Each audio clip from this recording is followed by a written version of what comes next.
Hi! Welcome and welcome back to my YouTube channel, and for today's tutorial, ituturo ko sa inyo kung paano nga ba mag-download ng Shein app.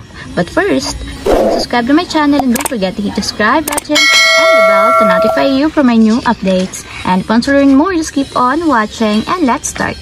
So yun guys, for today's video, may 2 ways tayo para makapag-download tayo ng Shein application. So unang-una, para sa mga iOS users, pwede tayong mag-download sa App Store, and para naman sa mga Android users, pwede din sa Google Play Store. So ayan, i-open ko na yung aking Google Play Store.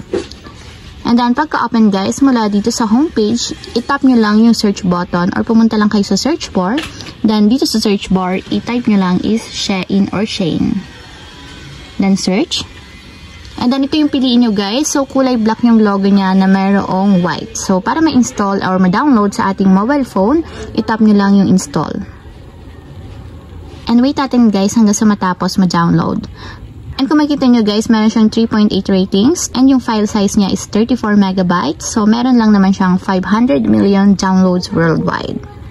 So ayan guys, after ma-download, itap lang natin yung open para directly mapunta tayo sa pinakaang application. And kung wala pa nga pala kayong account sa Shein guys, meron akong ilalagay na link sa description box and nakalagay doon kung paano nga ba mag-register or gumawa ng account sa Shein. So ayun lang guys, ganun lang kasimple kung paano nga ba mag-download ng Shein app. If you have a question, can you comment down below and don't forget to hit the subscribe button and the bell to notify you for my new updates. And thank you for watching!